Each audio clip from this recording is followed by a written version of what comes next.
They called me Potato Face until I was 17. My name is Rosalie, and I need to tell you about the night that changed everything. But first, you need to understand what it was like growing up as the ugly daughter in a family that worshipped beauty like a religion. Picture this. Every school function, every family gathering, every moment that mattered, I was the one behind the camera.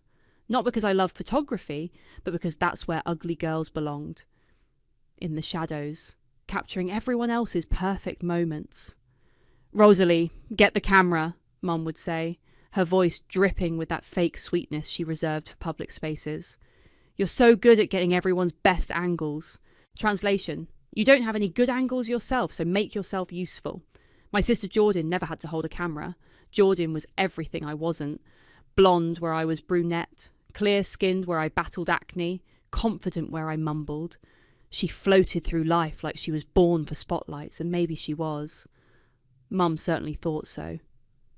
"Jordan's going to be a star someday," Mum would tell anyone who'd listen. "She has that special something, you know, that glow." And me? I was reliable, like a potato. The worst part wasn't the nickname itself. Kids are cruel, whatever. The worst part was that my own mother started using it. Not to my face, of course. She was too smart for that, but I heard her on the phone with her sister one afternoon when I was 15. "Oh, Jordan's trying out for the lead in the school play. She's a natural performer, just lights up the stage. Rosalie's helping with costumes, I think. She's more of a behind-the-scenes type.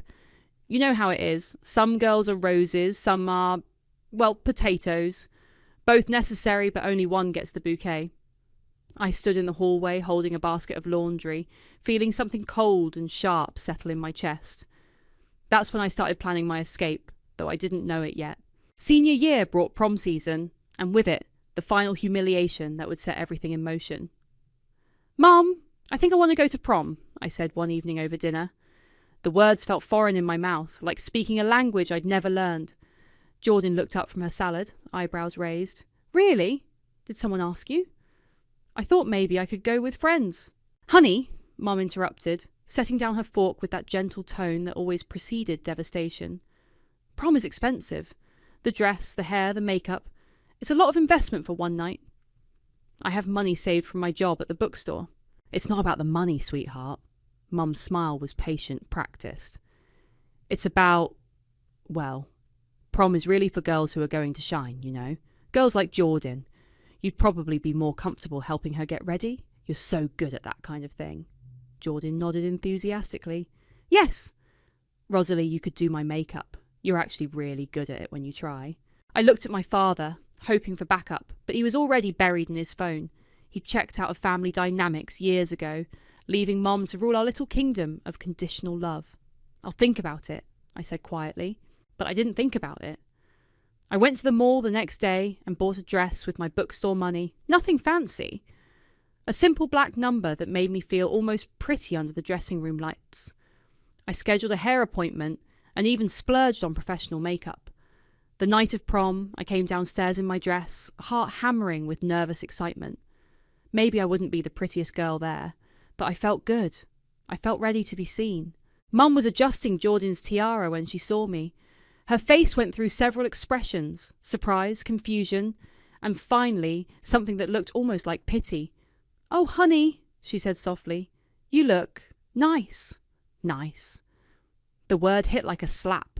Jordan turned around, resplendent in powder blue silk, and her mouth fell open. "Rosalie, what are you wearing?" "My prom dress." "But I thought you were going to help me with touch-ups at the venue." "I can still help, but I'm going too." The silence stretched between us like a chasm. Finally, Mum cleared her throat. "Well, I suppose we should get pictures." She positioned Jordan in front of the fireplace, adjusting her dress, fluffing her hair. "Beautiful, sweetheart. Absolutely radiant." Then she looked at me.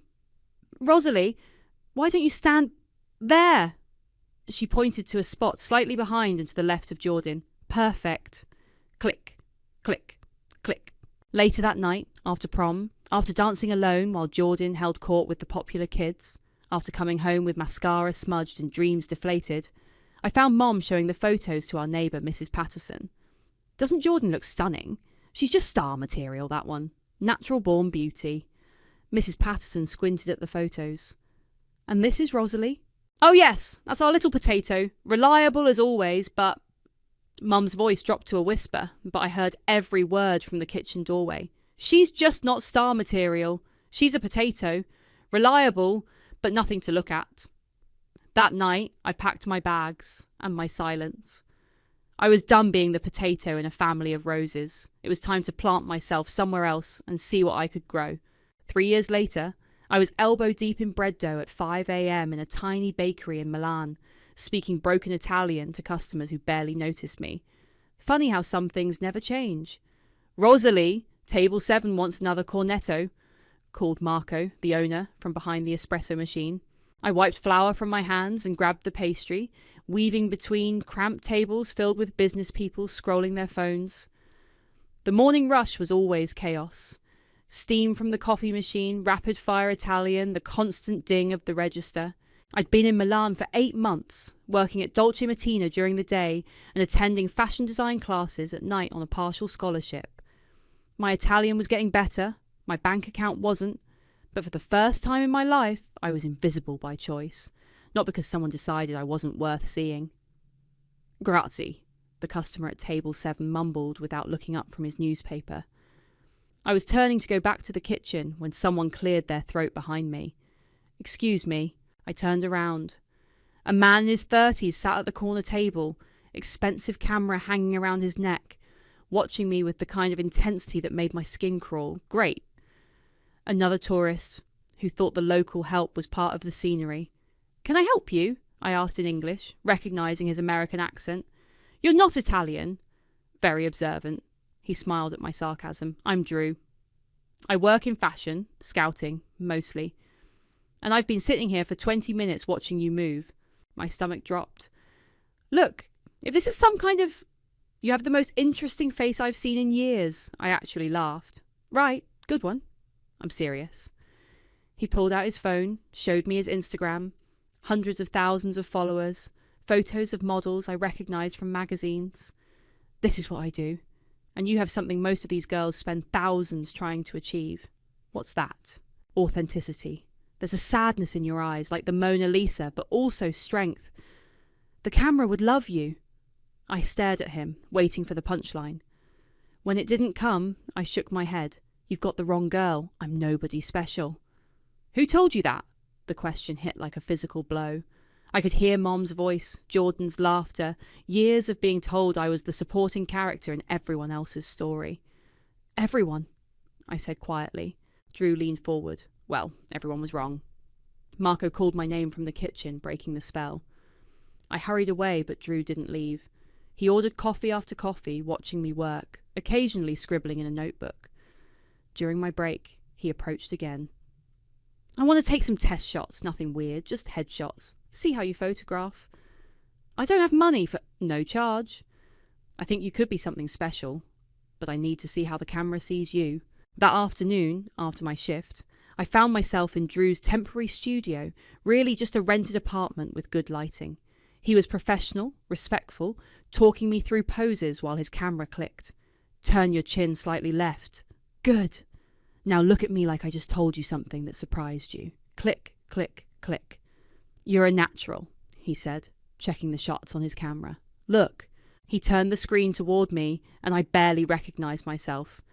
The girl in the photo looked mysterious, striking even. Not pretty in the conventional sense, but arresting. "This can't be me. It's you. This is how you really look when you're not trying to disappear." That night, I called my sister for the first time in months. I don't know why. Maybe I wanted to share this tiny spark of hope with someone who knew where I'd come from. "Rosalie!" Jordan's voice was bright, a fake. "Oh my God! Where have you been? Mum's been worried sick." "I'm in Milan." "Milan? Like Italy, Milan? What are you doing there?" "Working. Learning." "That's so random. Are you coming home soon? I'm getting married in the fall, and I really want you to be my maid of honour." "Maid of honour?" Translation. "I need someone to handle all the grunt work while I look perfect. I can't. I'm busy."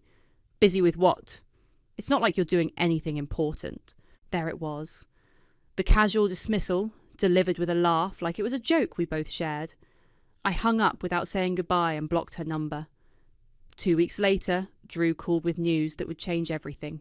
I showed your photos to some people. There's interest. Real interest. What kind of interest? Paris Fashion Week. They're looking for fresh faces for the closing show. It's a long shot, but... But what? But they want to meet you. And Rosalie? Yeah. They want you to walk under your real name, Rosalie Quinn. I stared at my reflection in the bakery's window, flour still dusting my apron, and for the first time in my life, I didn't look away. When do we start? 6 months into my modelling career, I was scrolling through Instagram when I saw it. A puff piece in some lifestyle blog with the headline, Local Beauty Jordan Quinn opens up about her acting dreams. There was my sister, perfectly lit in what looked like a professional headshot, talking about her journey in the arts and her supportive family. The article mentioned her close-knit relationship with her parents and how they'd always believed in her star potential. Not one mention of me, like I'd never existed. I screenshotted it and sent it to Thea, my old friend from high school who'd somehow tracked me down through social media a few weeks earlier. My phone rang immediately. Are you kidding me with this? Thea's voice was sharp with anger. She's acting like she's some kind of celebrity when the biggest role she's ever booked was a commercial for a mattress store. You've been keeping tabs? Honey, I'm a PR agent now. Keeping tabs is literally my job. And your family's delusion levels are off the charts. Thea had always been the only person who saw through my family's dynamics. While everyone else bought into the golden child narrative, she'd been the one sitting with me at lunch when I'd show up to school with red eyes from crying. Want to know something interesting? She continued. I've been monitoring their social media since you left. Your mum posts about Jordan constantly, every audition, every headshot, every time she gets a call back. But you, radio silence, like you vanished into thin air. Maybe that's for the best. Is it though? Because while you're over there becoming an actual model, they're still playing pretend back home.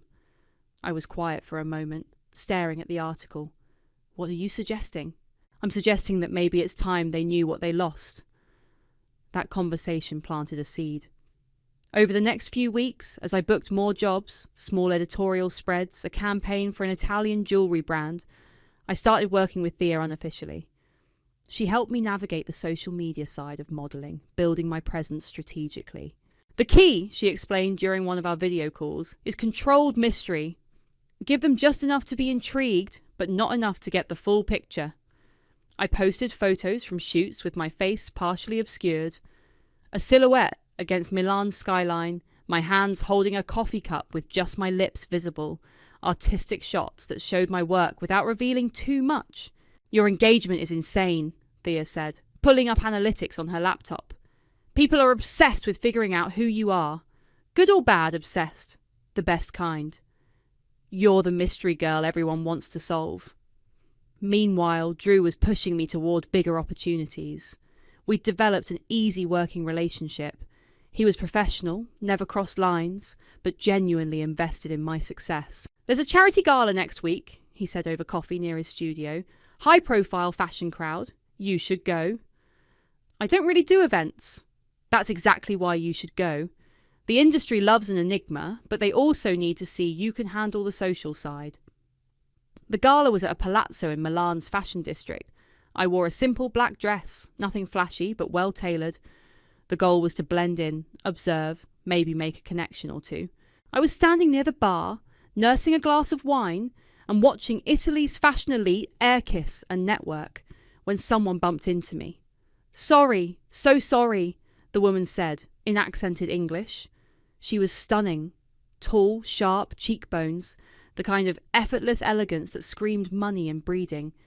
No problem, I replied. You're American? Yes. Model? Sometimes. She laughed. I like that answer. I'm Isabella. And you are mysteriously evasive. Rosalie. Ah, the mystery girl from Instagram. Everyone's been wondering about you. Before I could respond, a photographer appeared. Isabella, can we get a quick shot for the event coverage? Of course. Rosalie, join me. I started to decline, but Isabella linked her arm through mine. Come on, one photo won't kill you. The photographer snapped a few shots of us laughing. Isabella had just whispered something funny about the man in the ridiculous bow tie behind us.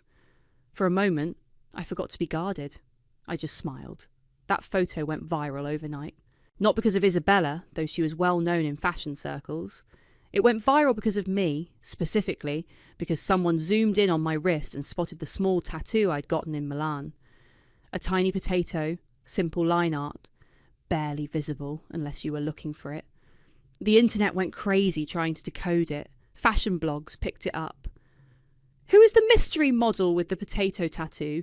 Became a trending topic. My phone exploded with notifications. Drew called laughing. Congratulations, you just became famous by accident. But it wasn't the fame that made my hands shake as I scrolled through the comments and reposts. It was the notification that popped up while I was reading them. A friend request on Instagram from Jordan. The messages started trickling in within hours of Jordan's friend request. First, a text from Mum.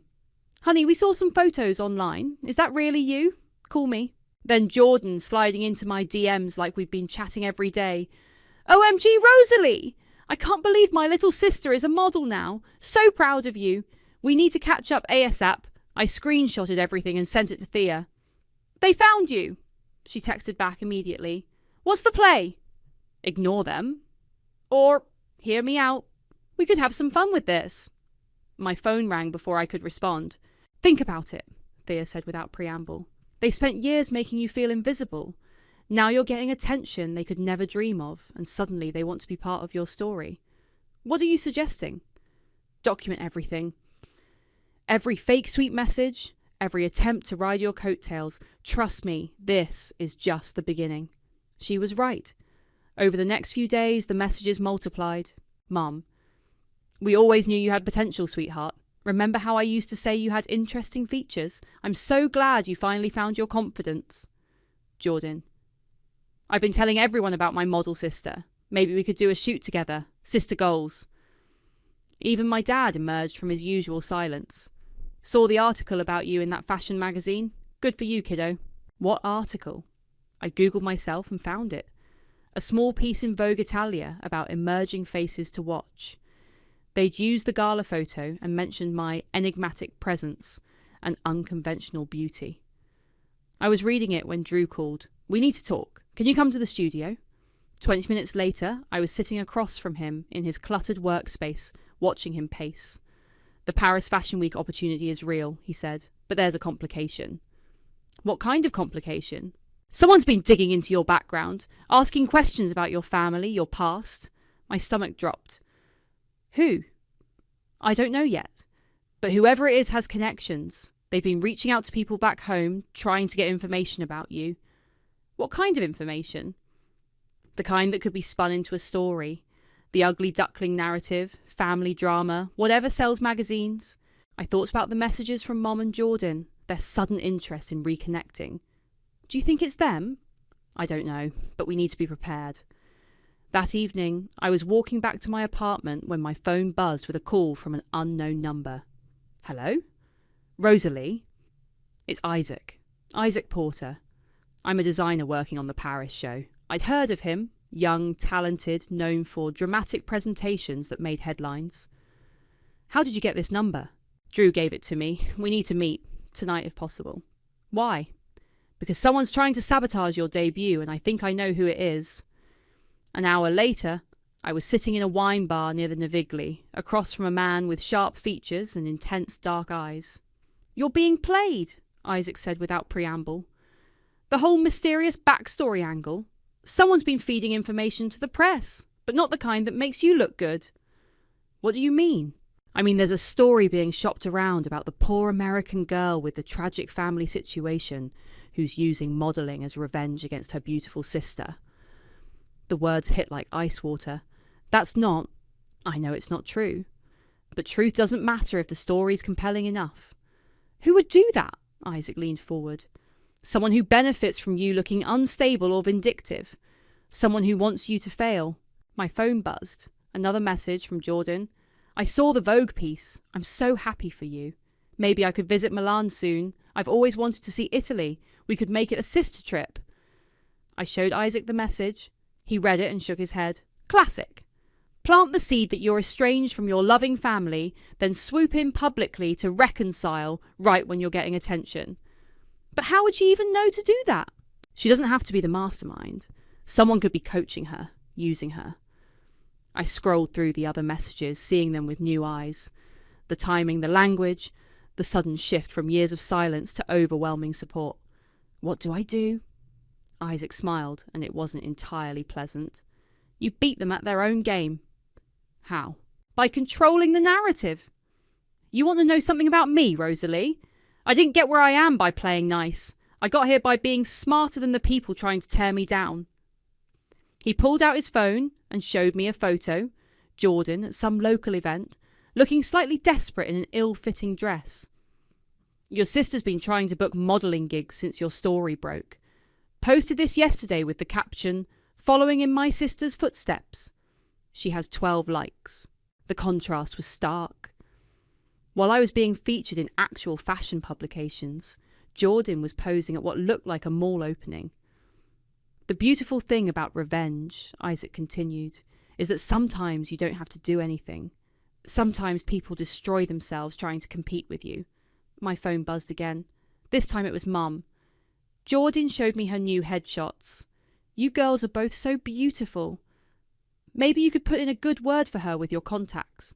I looked up at Isaac. When you said beat them at their own game, I meant give them exactly what they want. Let them think they're winning. And then? His smile widened. Then we show them what losing really looks like. The call came at 6 a.m, jarring me awake in my Milan apartment. Rosalie, we have a problem. Drew's voice was tight with stress. What kind of problem? Check your phone. Now. I fumbled for my laptop, still half asleep. The first headline made my blood freeze. Mystery models dark past. Family sources reveal years of troubling behaviour. The article was in a major fashion gossip blog, complete with quotes from anonymous family sources describing me as always jealous of her sister's success and desperate for attention since childhood. But the worst part was the photo. Me at 17, acne-scarred and awkward, cropped from one of those family pictures where I'd been pushed to the background. My phone was exploding with notifications. Missed calls from Drew, Isaac, even some numbers I didn't recognise. Who did this? I asked when Drew picked up. We're trying to figure that out. But Rosalie, there's more. More? Evelyn Hart wants to see you. Today. She's the PR head for the fashion house running the Paris show. 2 hours later, I was sitting in a sterile conference room across from a woman who looked like she could cut glass with her cheekbones. Evelyn Hart was legendary in fashion. The kind of person who could make or break careers with a single phone call. Miss Quinn, she began, not looking up from her tablet. This is unfortunate. The article is full of lies. The truth is irrelevant. What matters is perception. She finally looked at me, her gaze cold and calculating. Right now, you're perceived as unstable, vindictive, using fashion as some kind of revenge fantasy against your family. That's not. I don't care what it is. I care about protecting our brand. The Paris show is the most important event of the season. We cannot have drama. My stomach sank. Are you dropping me? I'm considering it. The door opened and Isaac walked in, not bothering to knock. Evelyn, we need to talk. Isaac, this doesn't concern. It absolutely concerns me. She's wearing my design for the finale. You drop her, you drop my piece. Evelyn's expression didn't change, but I caught the slight tightening around her eyes. Your design can be worn by someone else. No, it can't. I designed it specifically for Rosalie, for her story, her look, her energy. You want to talk about brand protection? This girl is about to become the most talked about model in Europe. The question is whether we're part of that story or not. The article is desperate family members trying to cash in on her success. Anyone with half a brain can see that. Isaac pulled out his phone and showed Evelyn something. Look at her engagement numbers since the story broke. Look at the comments. People aren't buying the victim narrative. They're rallying around her. He was right. I'd been too panicked to really read the responses, but scrolling through them now, most were supportive. This sounds like jealous family drama. She's gorgeous and they're pressed about it. Classic ugly duckling revenge, and I'm here for it. Evelyn studied the phone, her expression unreadable. This could backfire spectacularly. Or it could be the most authentic moment fashion has seen in years, Isaac countered. Real story, real emotion, real transformation. Isn't that what everyone's hungry for? While they debated my fate, my phone buzzed with a notification Jordan had posted on TikTok. The video was a montage of photos, us as kids, family vacations, school events, set to emotional music. The caption read, "So proud of my baby sister for following her dreams. We've always been each other's biggest supporters." Sjálfs. Sister love, Ralph Lodge, proud. Sister, nah, family first. The comments were already pouring in. "Your sister is so beautiful. You must be so proud. Family goals." I showed Isaac the video. His jaw tightened. "She's trying to rewrite history in real time." "What do I do?" "You tell your story, the real one." That evening I posted a single photo on Instagram. It was a mirror selfie, my back to the camera, showing the tattoo on my neck that most people hadn't seen yet. Simple text across my shoulder blades, plain Jane. The caption was even simpler. "Some stories have two sides, some have truth." Within an hour, it had thousands of likes and hundreds of comments. People were dissecting every detail, trying to understand the meaning behind the tattoo, the timing of the post. My phone rang. Mum's number. "Rosalie, honey, what are you doing? That post? People are asking questions." "What kind of questions?" "About the tattoo? About what you mean by truth. Sweetheart, we're family. We should handle this privately." "Like we handled everything else privately." "I don't understand why you're being so hostile. We've always supported you." "Have you?" Silence stretched between us. Finally, Mum's voice came back, smaller now. "I think there's been some misunderstanding. Maybe we should all sit down and talk when you come home."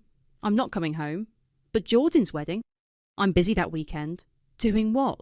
I looked at myself in the mirror, at the tattoo Isaac had helped me design, at the face that was finally being seen the way I wanted it to be seen. "Walking in Paris Fashion Week." I hung up before she could respond. Isaac texted me an hour later. "Evelyn changed her mind. You're still in. But Rosalie?" "Yeah?" "Whatever you're planning for Paris, make it count. You won't get another chance like this." I stared at the message, then at Jordan's TikTok still playing on my phone, her fake smile frozen on the screen. "Don't worry," I typed back. "I will." The invitations arrived on cream-coloured cardstock with gold embossing. Very official, very exclusive. Ms. Meredith Quinn and Ms. Jordan Quinn are cordially invited to attend Paris Fashion Week as media assistant guests of Rosalie Quinn. I'd worked with Thea to craft the perfect wording. Formal enough to seem legitimate, specific enough to make them feel important, but with that little detail that would matter later. "Media assistant guests?" Thea had asked when we were designing them. "That's deliciously petty." "It's accurate. They'll be assisting with the media narrative." The responses came within hours. Mum called first, practically breathless with excitement. "Rosalie, honey, this is incredible. Paris Fashion Week. I can't believe our little girl is walking in Paris Fashion Week." "Our little girl?" "You know what I mean. I'm so proud of you. We both are." Jordan's text was even more effusive. "OMG Paris! This is like a dream come true. I can't wait to support you. Should I bring my portfolio just in case? You never know who might be there." I screenshotted everything and sent it to Isaac. "They took the bait," he texted back. "You sure about this?" "I'm sure." The next 2 weeks were a blur of fittings, rehearsals, and final preparations. Isaac's design was stunning. A flowing gown that looked deceptively simple from the front but revealed intricate cut-out details along the back and shoulders. Perfect for showcasing the full artwork I'd been working on. "The tattoo artist did incredible work," Isaac said during our final fitting, adjusting the dress's neckline. "When did you get the rest of it done?" I looked at myself in the mirror. The plain Jane text across my neck was just the beginning. Below it, in elegant script, were the words that had shaped my childhood. "Potato face." And underneath, in bold letters, "Watch me grow." Last week, I wanted to make sure it was healed in time. And you're ready for them to see it? I've been ready for years. The day before the show, Mum and Jordan arrived in Paris. I met them at their hotel. A nice place, but not luxury. I'd made sure of that. "Rosalie," Jordan rushed over in a cloud of expensive perfume and designer knockoffs. "You look amazing! Paris suits you." Mum was more reserved, studying my face like she was seeing me for the first time. You look different. I look like myself. Of course, honey, you look beautiful. You always have. Maybe we didn't know how to bring it out of you. The rewriting of history was happening in real time, just like Isaac had predicted. So what's the plan for tomorrow? Jordan asked, settling into the hotel bar like she owned the place. Will we be sitting front row? I brought my best dress, and I've been practicing my poses in case photographers want shots of us together. You'll be in the media section. Good view of the runway. Media section? That's what your invitation said. Media assistant guests. Mum frowned. What does that mean exactly? It means you'll be part of the story. Don't worry, you'll understand tomorrow. That evening, I had dinner with Drew and Isaac at a quiet bistro near the venue. Last chance to back out, Drew said, cutting into his steak. Once you walk that runway tomorrow, there's no taking it back. Good. Isaac raised his wine glass. To Rosalie, who's about to give Paris Fashion Week something they'll never forget. What exactly are you planning? Drew asked. You've been secretive about the details. I pulled out my phone and showed them the presentation Isaac and I had been working on. The runway would have screens on either side, and as I walked, they'd display a carefully curated slideshow. Drew scrolled through the images. Childhood photos where I was cropped out or pushed to the background, screenshots of the cruel comments, the prom photo where I stood behind Jordan like a shadow. Jesus, Rosalie. The final image, Isaac added, will be a split screen. Rosalie then, and Rosalie now. And your family will be watching this. They'll be part of it. The cameras will catch their reactions. Their faces will be part of the story. Drew set down his phone. This isn't just modelling. This is performance art. It's justice, I corrected. The next morning, I woke up to a text from Jordan. So excited for today. I hope some of the other designers notice me. Maybe this could be my big break too. And one from Mum. We're so proud to be here supporting you, sweetheart. This is a dream come true for our whole family. I got dressed slowly, methodically. The dress fit perfectly. The tattoos were healed and bold against my skin. In the mirror, I looked like someone I'd always wanted to be. Strong, striking, unapologetic. My phone buzzed with a voice message from Mum. Honey, we just got to the venue and there are so many cameras. This is incredible. We can't wait to see you shine, baby girl. We love you so much. I saved the message. Evidence of how quickly love could appear when there were cameras around. Isaac knocked on my dressing room door. It's time. How do I look? He smiled, and for the first time since I'd known him, it was completely genuine. Like someone who's about to change everything. I could hear the music starting, the crowd settling into their seats. Somewhere out there, Mum and Jordan were probably adjusting their hair and practicing their proud family member expressions. They had no idea what was coming. Let's go give them a show, I said. The music pulsed through the venue like a heartbeat. Backstage was controlled chaos. Models touching up makeup, designers making last-minute adjustments, assistants running around with clipboards and headsets. 5 minutes to finale, someone called out. I stood in the wings, watching the other models complete their walks. The audience was electric. Fashion editors, celebrities, buyers, all the people who decided what beauty meant in the world. You ready? Isaac appeared beside me, adjusting the final details of the dress. I've been ready for 7 years. Through a gap in the curtain, I could see the media section. Mum and Jordan sat in the third row, phones out, recording everything. Jordan kept checking her hair and her phone camera between shots. They look excited, Isaac observed. They should be. They're about to be famous. The model before me finished her walk and swept past us backstage. The music shifted, becoming deeper, more dramatic. This was it. Ladies and gentlemen, the announcer's voice boomed over the sound system, presenting our finale piece, Metamorphosis, worn by Rosalie Quinn. I stepped onto the runway. The lights were blinding at first, but I'd trained for this. 1 foot in front of the other, shoulders back, chin up. The dress flowed behind me like liquid silk, and I could feel the cutouts exposing my back, my shoulders, the artwork I'd carved into my skin. Cameras flashed like lightning. The audience was silent, mesmerised. Halfway down the runway, the screens on either side flickered to life. The first image appeared. Me at age 8, standing behind Jordan at a school play, barely visible in the background, while she took centre stage in a sparkly costume. Murmurs rippled through the crowd. I kept walking, my pace steady, deliberate. The next image flashed, me at 13, holding a camera at Jordan's birthday party while she posed with friends. I was cropped almost entirely out of the frame. The murmurs grew louder. In the media section, I could see Mom's face changing, confusion replacing her proud smile. Another step, another photo. Me at 15, standing awkwardly to the side while Jordan got fitted for homecoming dress. The shop assistant was literally turning away from me to focus on my sister. "Oh my God!" someone in the front row whispered. I reached the end of the runway and paused, turning slowly so the cameras could capture every angle. The dress was designed for this moment. As I turned, the back opened fully, revealing the complete tattoo. "Potato face," in bold letters across my shoulder blades. "Watch me grow," underneath in elegant script. The crowd gasped. Cameras went crazy, flashing so rapidly it looked like a strobe light. On the screens, more images appeared in rapid succession. The prom photo where I stood behind Jordan like a shadow. Screenshots of family social media posts where I was tagged but never featured. The cruel nicknames written out in stark text.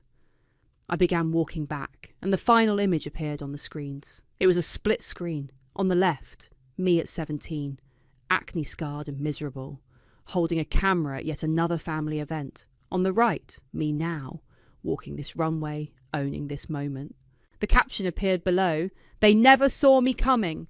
The audience erupted. Not just polite Fashion Week applause, but genuine shock and awe. People were standing, phones out, capturing every second. I reached the end of the runway and stopped, facing the crowd. For a moment, I let my gaze sweep across the entire venue. Fashion editors were frantically typing on their phones. Celebrities looked stunned. The energy in the room was electric, dangerous. Then I found them. Mum and Jordan sat frozen in their seats. Mum's face was white, her mouth slightly open. Jordan looked like she'd been slapped, her phone hanging limply in her hand. Our eyes met across the crowded venue. I didn't smile. I didn't wave. I just looked at them with the same steady gaze I'd perfected over years of being invisible. Then I turned and walked off the runway. Backstage was pandemonium. Isaac grabbed me the moment I stepped off. "That was incredible! The whole place is going insane." Drew appeared, grinning widely. "Rosalie, I've never seen anything like it. The phones, the cameras, everyone's posting about it. How did it look from out there?" "Like justice," he said simply. My phone was already exploding with notifications, but I ignored them. There would be time for the aftermath later. "Miss Quinn?" A young assistant approached nervously. "There are some people here to see you. They say they're your family." Through the backstage chaos, I could see them, Mum and Jordan, looking small and out of place among the fashion industry professionals. Mum's carefully applied makeup was smudged, and Jordan's confident posture had crumbled. "Tell them I'm busy," I said, "but they're quite insistent." "Tell them," I repeated, louder this time, "that I'm busy." Isaac squeezed my shoulder. "You did it." "We did it!" My phone buzzed with a voice message, Mum's number. I almost deleted it, but something made me listen. Her voice was shaky, desperate. "Rosalie, honey, please, we need to talk. I know how this looks, but you have to understand. We were only trying to protect you. We thought if we didn't build up your hopes, you wouldn't get hurt when things didn't work out. We were wrong, but we were trying to protect you." I saved the message and put my phone away. Protection. That's what they were calling it now. The music was still playing, the show continuing, but my part was done. I had finally been seen. The headlines started appearing before I even left the venue. Fashion Week, shocker. Model exposes family abuse in stunning runway reveal. The potato face that launched 1,000 conversations. Rosalie Quinn's revenge, when high fashion meets raw truth. Drew found me in my dressing room, scrolling through the coverage on my phone. "You need to see this," he said, showing me his screen. "It's everywhere. CNN, BBC, even the morning shows back home are picking it up." The video of my walk had already been viewed millions of times. Comments poured in from people sharing their own stories of being the overlooked sibling, the family scapegoat, the one told they weren't good enough. "This is so much bigger than fashion," I said, reading through them. That was the point, wasn't it? My phone rang. Thea's name flashed on the screen. "Holy shit, Rosalie! Do you know what you just did?" I walked a runway. "You just became the most famous model in the world. My phone hasn't stopped ringing. Interview requests, brand deals, documentary offers. Everyone wants to talk to you." "What about them?" "Your family?" "Oh, honey, Jordan's Instagram is getting destroyed. People are posting screenshots of her old posts about you, calling her out for the fake sister act. And your mom..." Thea paused. "Someone found her Facebook posts from when you left. The ones where she told people you were going through a phase and would come crawling back when reality hit." I wasn't surprised, but hearing it confirmed still stung. "There's more," Thea continued. "Jordan lost her mattress commercial. The company said they don't want to be associated with family abuse. And that wedding she was planning? Apparently, her fiancé is having second thoughts about marrying into that kind of family. I never wanted to destroy her life." "You didn't destroy anything, Rosalie. You just turned on the lights." That evening, I walked alone through Paris, needing space to process everything. The city was beautiful at night, all golden lights and ancient stones. I found myself at a small cafe near the Seine, ordering coffee and watching people pass by. Most of them didn't recognise me. The dramatic runway makeup was gone, replaced by my natural face. I was just another girl in Paris, except for the tattoo peeking out from my collar. My phone buzzed. A text from an unknown number. "Hi, Rosalie. This is your dad.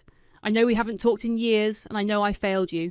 I should have protected you from what was happening in our house. I was a coward, and I'm sorry. I saw what you did today, and I want you to know. I'm proud of you. I always was, even when I was too weak to say it.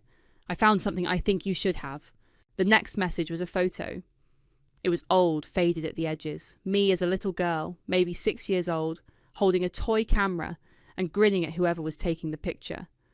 On the back, in my father's handwriting, "She sees the world they can't." I stared at the photo for a long time, remembering that little girl who just wanted to be seen, to matter, to be enough. My phone rang, Isaac's name. "Where are you? We're celebrating at Le Maurice. The whole fashion world is here, and they all want to meet you." "I'm not really in a party mood."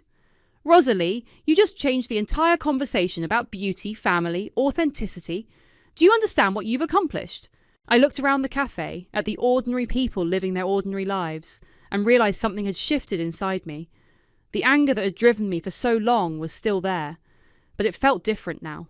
Cleaner, like it had served its purpose. "I'll be there in an hour." The party was everything Isaac had promised. Champagne, influential people, congratulations from designers whose names I'd only read in magazines.